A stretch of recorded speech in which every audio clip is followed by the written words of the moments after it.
সম্প্রতি কলেজ প্রশাসনের জারি করা জরুরি নির্দেশনার যৌক্তিক সংস্করণ, আবাসিক সংকট নিরসন সহ ক্যাম্পাসের সার্বিক সমস্যার সমাধানের দাবিতে স্মারকলিপি প্রদান করেছেন রংপুর কারমাইকেল কলেজের সাধারণ শিক্ষার্থীরা।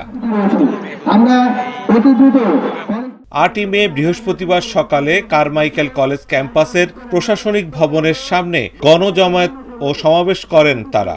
এ সময় শিক্ষার্থীরা কারমাইকেল কলেজ ক্যাম্পাস সর্বসাধারণের জন্য সন্ধ্যা 6:30 পর্যন্ত উন্মুক্ত রাখা, ক্যাম্পাসের নিরাপত্তার জন্য দ্রুত সময়ের মধ্যে পুলিশ বক্স স্থাপন, ক্যাম্পাসে অশ্লীলতা ও অপরাধ নির্মূলে এবং শিক্ষার্থীদের তাৎক্ষণিক সমস্যা সমাধানে কলেজ প্রশাসন কর্তৃক পর্যবেক্ষণ টিম গঠন ও হেল্পলাইন নম্বর চালুর পাশাপাশি নিষিদ্ধ সংগঠন ছাত্রলীগের আধিপত্য নির্মূলে কলেজ প্রশাসন কর্তৃক যথাযথ ব্যবস্থা গ্রহণ সহ 17 দফা দাবি তুলে ধরেন।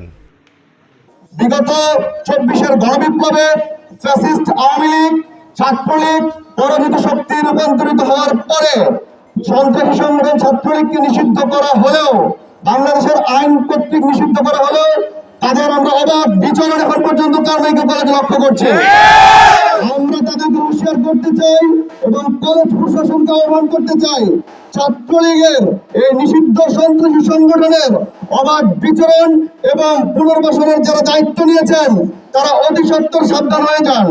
আপনারা অতি সত্বর ছাত্রলীগের যে দালালগুলো ছিল, ছাত্রলীগের যে প্রেতাত্মারা ছিল, যারা এতদিন ছাত্রলীগের ব্যানার রাজনীতি করতে ক্যাম্পাসে, তাদেরকে আমরা এখন দেখছি তারা সুশীলভাবে ক্যাম্পাসে উপস্থাপিত হচ্ছে।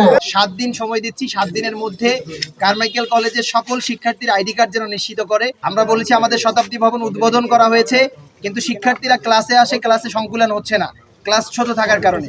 আমরা এই শতাব্দী ভবন যেন আগামী 7 দিনের মধ্যে কলেজের সকল ডিপার্টমেন্টকে বন্টন করে দেয়া হয় এবং 15 দিনের মধ্যে যেন সেখানে ক্লাস চালু করা হয়।